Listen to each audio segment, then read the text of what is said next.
are listening to the Superpower Radio Show with your hosts, Brenda Major and Mia Dawson. And we are super excited this week. We have some incredibly special guests who are just going to give us some wonderful nuggets. So I'm going to suggest, listeners, that you grab a pen and paper. And at the end, we're even going to give you our website so you can listen to this again.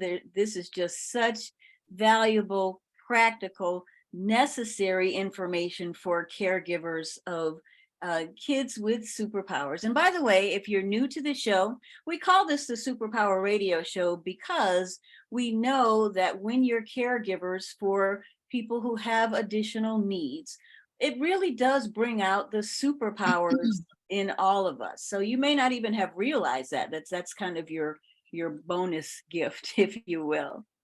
So, one thing we know about people with superpowers is that they are going to grow up.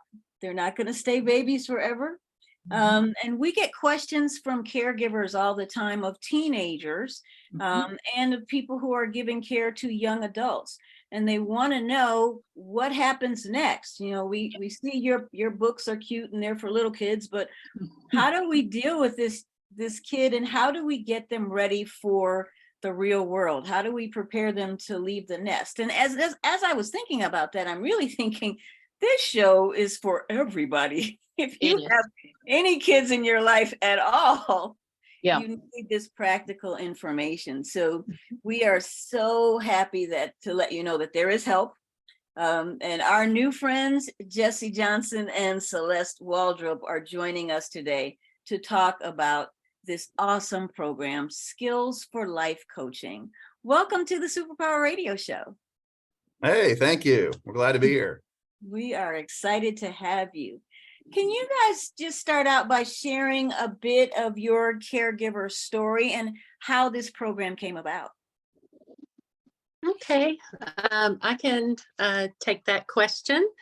I have 5 children, and one of my twin boys, who is now 26 years old, his name is George. He was diagnosed with autism at age 2. And we, at that time, 24 years ago, there wasn't a lot of knowledge about autism like there is today.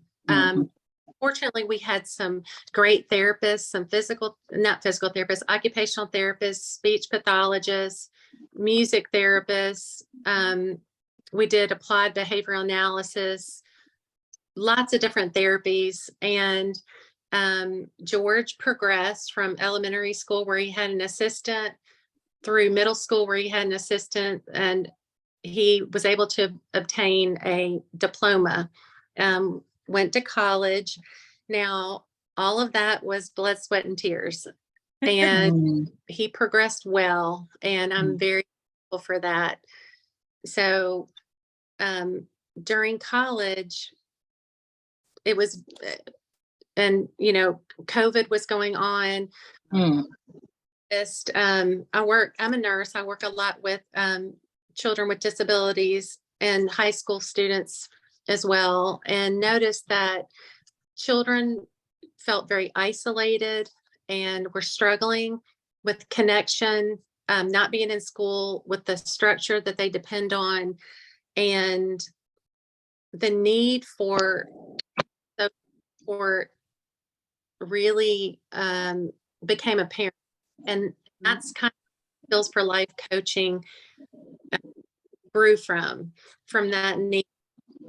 We work with kids that have learning disabilities and deficits, mostly I would call it high functioning autism. So we went from George and just a friend to, there's probably, 40 or 50 students in the program now. Wow. So that's my story. I feel like George working on his social skills had benefited him the most as far as his success. I mean, he is graduated in business, very good with numbers, Hmm. but it's those social skills where he struggled with, just how to interact with people, how to process information and body language, all those things. And Jesse has been working with him for the past probably 2 years on those soft skills. And Mhm. it's really long way, a really long way. As I'm listening to you, I'm thinking that there are parents who are thinking, okay, I hadn't even thought about what happens at that stage. Um, Yeah. And Yeah. I commend you because you've been there as most caregivers are, that you pick up on certain clues. So yeah, you celebrate those milestones, but then you're still thinking, it's not like, okay, he's an adult, go ahead and go. It's, wait a Mhm. minute, he's an adult, but he still needs certain skills. So Jesse, Yeah. how did you come alongside and just have a heart to fill that gap? So I was working in mental health. I've worked for a number of years. And as I was watching, especially as we were going into COVID, I was just noticing how many young people were just struggling, being isolated. And then I was also doing a little bit of coaching on the side. And Celeste had asked me to maybe start coaching her son. And I was like, I don't know anything really about autism at all. And so she kind of talked me into this. And so I started working with George. George was dealing with some anxiety in college. And so we began to work with that. And he really progressed very quickly. And I was surprised how well he responded to coaching. And so from that, we began to work on other areas in mental health and just, time management and things like that. And then eventually he told me he wanted to start, he's interested in dating and making more friends. And so Ah.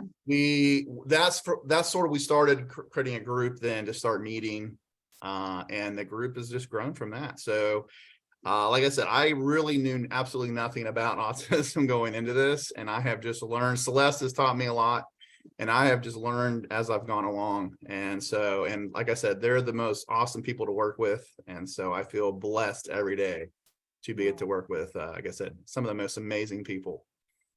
It's such a very basic fundamental need, but so many people don't know how to do it. I mean, as we were saying before, there are parents of neuronormal kids who don't, that's why kids don't want to talk to their parents about dating.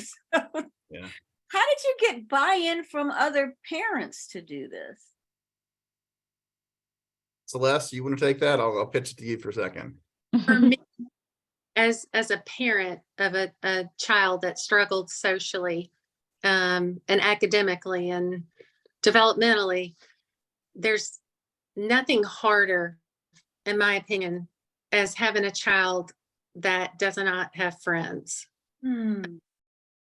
I think we want that for our children more than anything. So many times during elementary school and middle school, we're focusing on our IEP goals and our academic goals. But at the end of the day, if your child doesn't have anyone to invite to their birthday party, if they don't have a friend to go to the movies with, I mean, it's very heartbreaking. And I think as parents, we feel that that isolation and very, very difficult. So, and in my opinion, it's been very, very easy to have families and kids join. Parents want that for their kid. They want them to be engaged. They want them to feel connected. And we have lots of kids, and we don't advertise anything like that. It's just word of mouth, and psychiatrists and therapists and other parents, they just keep finding families that need this help and send their kids. So it's not been hard. And to me, that just makes sense, because when George tells me he's gone to the movie with a friend or joined a basketball team and is going to eat pizza with the boys after, I mean, honestly, there's nothing for me that satisfies my heart more than that. Celeste, can I ask you a question? So before meeting George, because I know my boy is 14, And he Yeah. had a little bit of social skills groups, I would say a few years ago, not a lot. Was there not a lot of social skills option groups, prior to him getting to college and adult age? Well, fortunately for me, since I had 4 other children Okay, and kids were always coming to my house, okay, have like a ABA therapist or yes. a Mm-hmm. special student from the nearby university come to my home and Mm-hmm. help make play dates. And so I'm very thankful for that. Okay, It's kind of hard. Like if your kid doesn't fit into the typical special needs group, but they okay, don't fit into the, neurotypical group, Yeah. get support for them in okay, that environment, I think is a little trickier. okay, Um, okay. because kids that are verbal, they just have some social deficits. Yes, yes, They're yes, yes. floundering around because, um, so, we would take George to Sunday school and we would take him to birthday parties, but I always had to hire someone to go with him. Okay, So okay. to navigate the situation, not get upset. You know what I mean? Yes, Mhm. I Like do. Yes, I do. hurting, all that.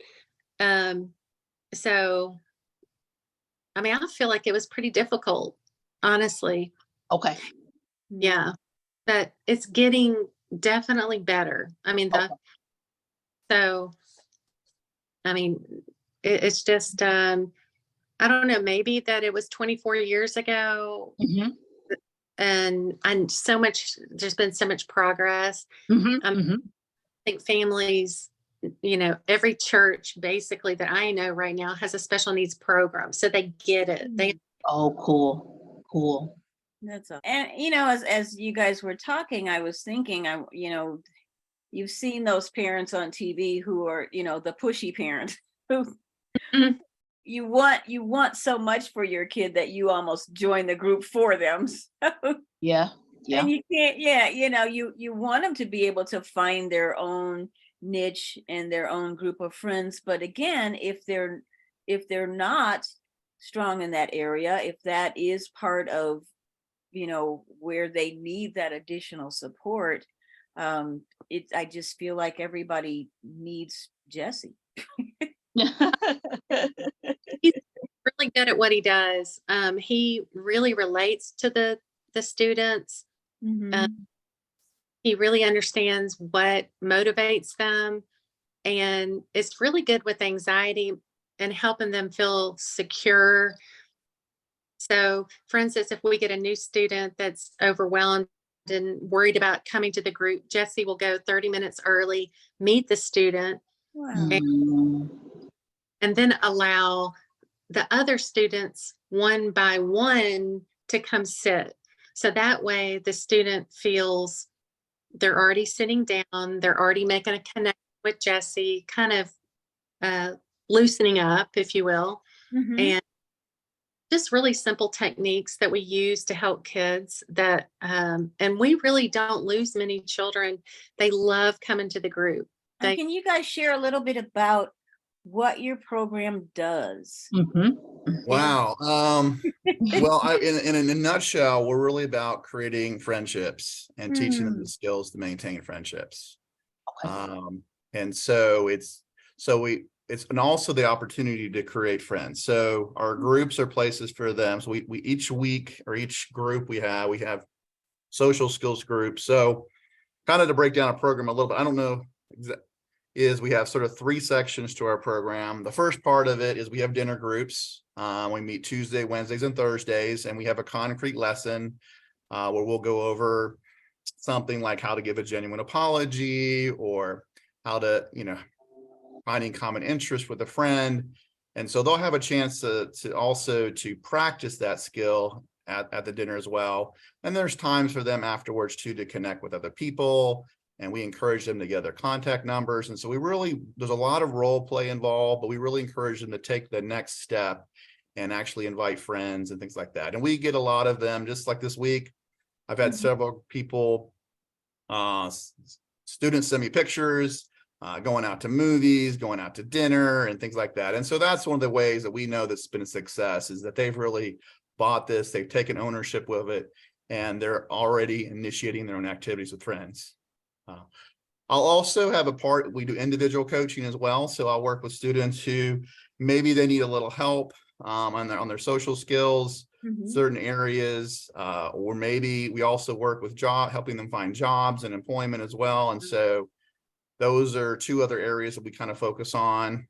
And then the last area is about once a month, we do an activity where all of our groups come together and we either do something, maybe it's going out to a movie or bowling or a baseball game.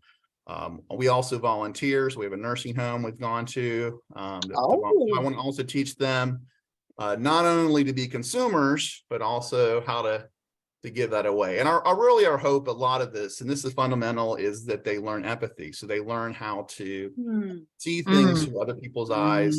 And that's probably in social skill, that's probably the number one superpower we want them to learn is Mhm. empathy. Once they can see other people's perspectives and other people's, then suddenly the world begins to change for them. Mhm. And that is what I find so cool about this program is, I mean, we know that you're building their social skills, but that empathy, we tend to focus on wanting people to empathize with them. Yeah. And we forget that that's part of that social disconnect, how wonderful it would be for them to also have that empathy for others too. So Mhm. just glad you built that into your program. I know your program requires that you have to work with other organizations, with restaurants, with churches, and how did that come about? How did you garner that support to be able to pull all this together? So the restaurants, really, we just have a certain thing we look for in restaurants. We want a place that's quiet because we want to be able to have a place where they can have conversation. We want to be able to sit all together, so that eliminates some restaurants that have booths. And then it's got to be a restaurant that young people like, So we tried some restaurants and they're like, oh, those are for old people. And so sometimes the restaurants that they like are really loud. And so it's sort of a balancing act, or sometimes they're really busy. And so we have this balancing act between restaurants they want to go to. And then some of my students also, they're kind of picky eaters. And so they Yeah. like Gonna the ask that traditional question. I was gonna ask that American just to you. I fare was of like, pizza and burgers and French yes. fries. And so we want restaurants that have some of that, but we're always encouraging them to try new things. And so, Okay. and over time, we've built a relationship with a number of restaurants. And they know we're coming and they know what to expect. And we and so it's an ongoing thing. We know that I mean, I think the bottom line, and for some of our listeners, they're probably thinking, okay, this sounds great, but I know my kid and I don't know how to build that trust with a Jesse. Mm-hmm. Did you find that difficult, or do you have any strategies maybe that you could recommend for parents? Say that again for me. Just Sure. Yeah, I was thinking, there are parents out there who are saying, okay, I know my kid, I'm not sure if they would feel that level of trust with a Jesse in their life to be a life coach, if you will. How did you break that barrier, or did you even have to do that? So this is kind of funny because I usually try to meet with my students in advance and with their parents, and just to sort of talk about what coaching is and how it's different than therapy. And my focus is we're looking forward. Therapy generally looks backwards, and so we're looking at where you want to go. And so sometimes there's some stigma, sometimes the stigma around therapy. And so some of my students who've had a lot of therapy growing up, they actually like the fact that this is coaching, is different. Okay. There's also, I want to say, kind of a cool factor when they bring them to group and you're sitting around, 10 other young people, and they see you in the center of that. They suddenly see you as another, sort of a big brother of sorts. And so I think they see me as sort of one of themselves. And so I think that breaks kind of the adult authoritative figure. They see me as someone that's more of a mentor rather than, and I always tell parents too, I said, listen, you know, I've got a daughter and a 21, and when I tell her something, she looks at me like I'm stupid. And then somebody else says the same thing and she looks like they're a genius. And so I tell parents, listen, I'm just going to basically say the same thing you're saying, but we're all on, you know, the same team here. Yeah. And so, and I say this in front of the students as well. And so I think they get the idea that we're really on their team and we're really pulling for them. And so we, like I said, we have a very transparent relationship. I even have them sign off on a transparent confidential agreement that we're all on together. So whatever they share in group or individually can be shared with parents. And so we're just trying to be very open, and there's no secret, there's no surprises, there's no ambush. We just want to see them thrive. And I think one thing that helps, Jesse sends out the lesson at the beginning of the week of what we're going to talk about. So the parents will have an idea of what the conversation will be at the group. And parents are always invited.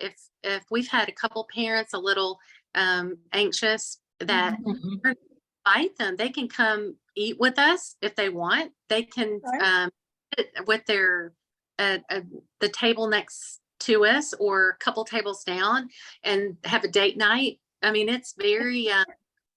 We've had a couple parents do that. That just, you know, the session's about an hour and 45 minutes, and they're like, hey, we'll bring our kid. We're going to go sit over there and relax. So, but it's just simple, and it's just really worked. Is there a time frame? Like, do they stay in there 3 weeks, 6 months, or are they able to stay in there forever? Or is there a time frame? As long as they want. Oh, cool. Yeah. I mean, we have, how old is the oldest, Jesse? 36 or so. But yeah, we have Wow.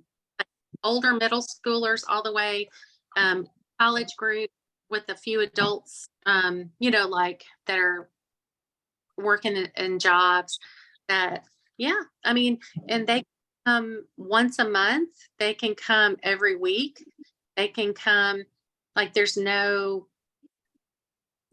commitment, but because it's so fun and they're so engaged, they come every week. I mean, they really, so, because these are their people. I mean, this is their, and so it's not like a group, like they have to be in there 6 weeks and they get out and you move on and get upset. They can just kind of build friendships, build family. Okay, very good. Absolutely. And some of them have gone, they'll go off to college and come back Christmas and all the holidays. It's very fluid, and that's what I feel good about. There's not the commitment, you know, because so basically there's a fee associated with the dinner. But the kids pay for their own dinner. Some of them just eat dessert. Most of them, this is their big night out. Most of them eat and dessert. But it's we've had some scholarships. Some churches have given us some scholarship money to help families that are struggling. I mean, it's not a lot of money, but we have been able to help students in that regard, which is a big blessing. So we just want what's best for the kids and their families. It's not, we feel like it's very, very reasonably priced. I mean, everyone tells, and we just keep the overhead extremely low so that we can, more attention is more focus is on the student and the family versus anything fancy or expensive. Yeah. Cool. So I think that accessibility is key. That and I still go back to your personalities that are so open and inviting. And as you said, and as I'm learning from listening, it's so different than what they've been exposed to from the time of their diagnosis to this point. So I can totally see why they would be gravitating to the program. Oh, You and can come. Right, you're It's- welcome to come. What one of the things we do, again, it also keeps overhead down, but also the Yeah. students like it, is that we just do it. And like we said, all of our stuff is in real life. We're in real restaurants, we go to real bowling activities. And so there's no office time. Everything just happens in real life. They learn how to pay real tip, the tip. Sometimes their food order is late or messed up, and we just deal with those issues as they come up. And so there's a lot of, learning as we go. And so they learn from each other. And a lot of times that's very positive. And so they'll see, okay, Alex's food came late or his order was messed up, how, we talk about how to handle that. So there's a lot of impromptu learning that happens as well. And they get to a point now where they're starting to coach each other a little bit, encourage each other, like, hey, Oh, that's cool. so that's really exciting. But yeah, this has just been an experiment, and Celeste and I have our socks have just been knocked off on how amazing things have, like, so they find their tribe, they find their people, and suddenly a lot of the issues that they had before just seem to fall off, and they love the groups. They really do. That's awesome. I want to talk to you guys a little bit more about some of the outcomes that you've seen, which means we're going to have to do another segment with you guys. So, listeners, we are going to do part 2. And so we are signing off for now, but you can catch them in our next episode. For now, I've been your host, just really gleaning so much from this. Brenda Major with Mia Dawson. And our special guest, Celeste Waldrup and Jesse Johnson. We are so excited about what we're going to be talking about on the next show. So we're signing off for now, and you'll hear from us soon. See you guys later.